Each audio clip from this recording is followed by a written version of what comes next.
Hey, hey, hey, good morning from Central Michigan. Beautiful sunny day here. Whew. Gonna be a heat wave, 37 degrees, they said. Look,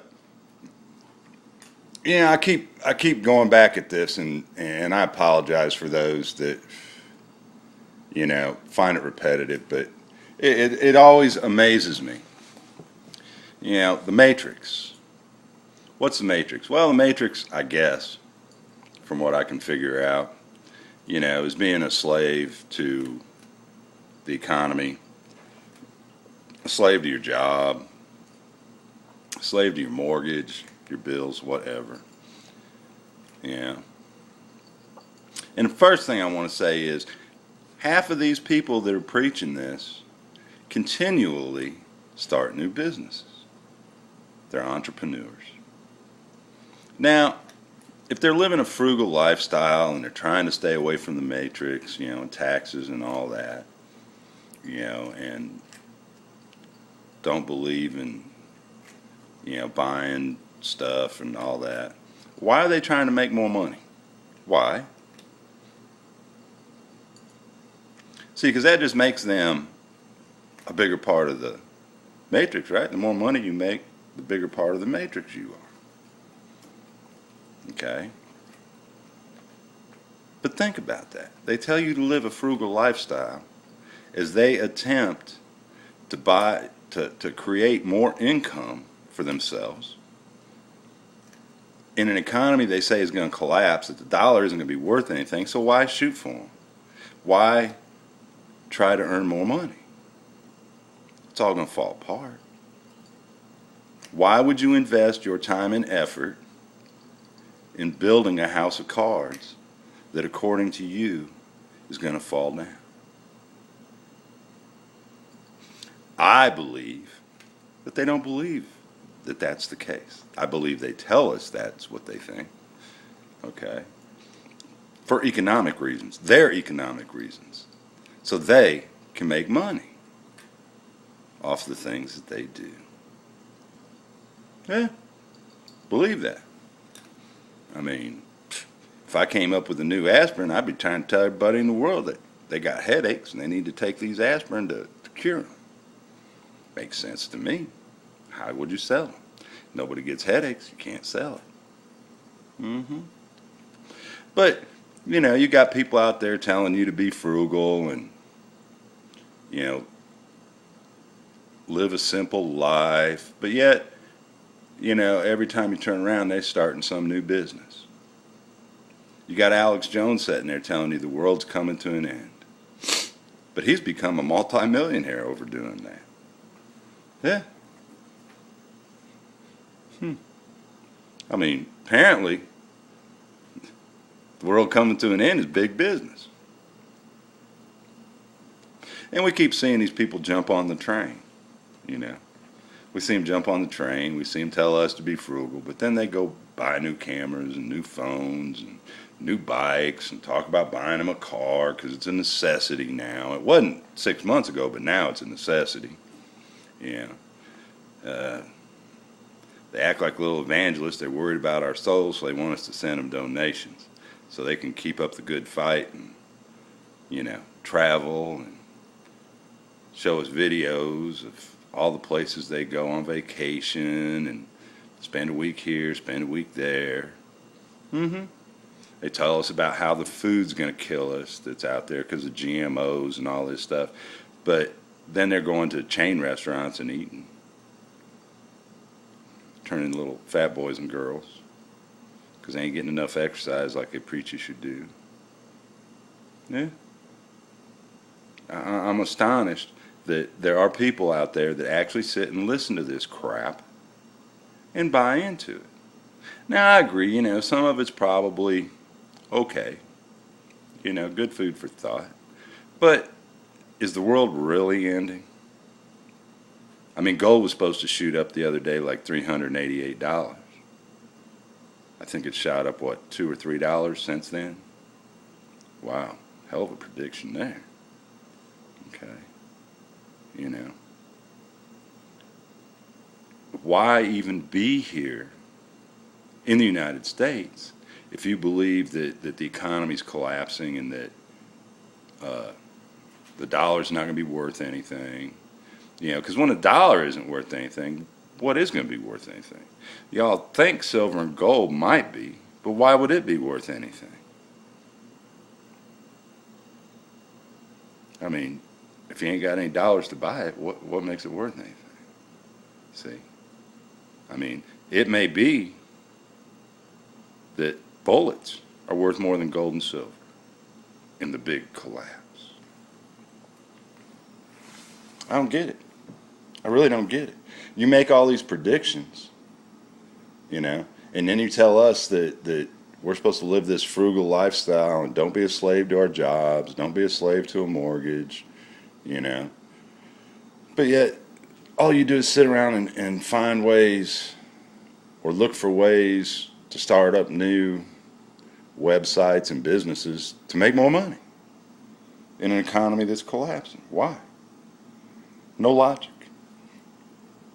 You bitch about the mainstream media.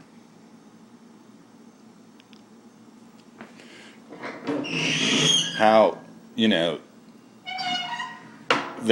just feed us bullshit, and keep us in the dark. But yet, I've heard people complain. An example, Sandy Hook. I've heard people complain on here that, Sandy Hook is fake because they didn't show you any dead children's bodies. Okay. Interesting theory. You want to see dead children's bodies? Okay. That's what you're into. That's what you're into. But then you hear people tell you that the mainstream media, they keep showing these terrible pictures of these mass shootings, and my God, they're just corrupting us and getting us used to it. And so they're wrong if they show you the pictures. They're wrong if they don't show you the pictures. They're wrong if they report on a story. But if they don't report on some story, then they're wrong. So what is it? That you just want them to be wrong no matter what they do?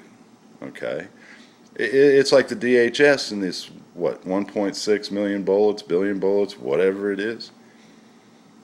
If you do a little research, you find that one, that's a 5-year munitions forecast, and two, that's actually a smaller amount of bullets than they bought in the last 3-4 years.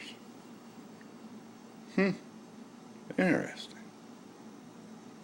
Now, if it's fewer bullets than they've bought since like 2010, I believe is the last year I saw, why are we up in arms about it? They're buying less bullets. But we're making it sound like they're buying more bullets than they ever have.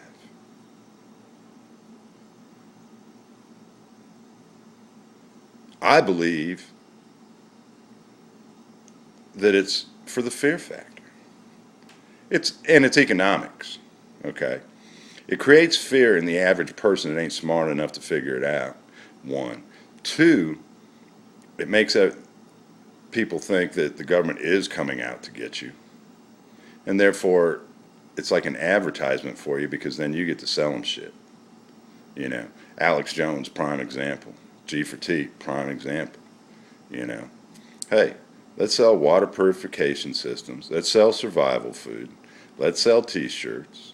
Let's sell some books. Let's make some money. Why? If the economy's collapsing, that money ain't going to be worth nothing. So why are you worried about making more money? If you live in a frugal lifestyle, why are you worried about making more money? See, they're telling you one thing, and they're doing exactly the opposite. So my question is, when in the hell are you going to wake up and see that? Huh? When are you going to wake up? Prime example of just how they do shit. There was a video out about a merry-go-round thing in front of a store the other day, and the person that put it up in his narrative below it, said that he hoped that someone in management from that store would see this and fix the problem. Well, somebody got on his ass about it later, saying, well, why didn't you just pull it away from the wall or something? Why didn't you tell them? Then all of a sudden, he makes a statement that he let the manager know. And they said they couldn't do anything about it because it wasn't theirs. Oh, wait a minute. If you let them know at the time, and they said they couldn't do anything about it, why did you write in your narrative that you hoped that they would see it and take care of it, resolve the problem? Which one's the lie? Are you lying in your narrative for your video? Or are you lying about talking to the manager? You're lying in one of them. Okay. But apparently most people don't see that because they don't even question it. And I get called a nitpicker because I see shit like that and it registers in my brain, wait a minute, this is a contradiction. People are out there on YouTube allowing people like this to convince them of things that aren't real, that they have no support for. Okay? Why? Why are people being that gullible in all this? It's crazy to me. But anyway, that's just my thought for this morning. Try to have a great day, because I'm going to get out in the sun. Hey, thumbs up, thumbs down. Leave a comment if you'd like. Subscribe if you haven't. And pass this on to somebody. Yeah. I got about a week left here in Central Michigan, then I'm off and running. But hey, I'll still be here. Fighting the good fight, I guess. Bye-bye now.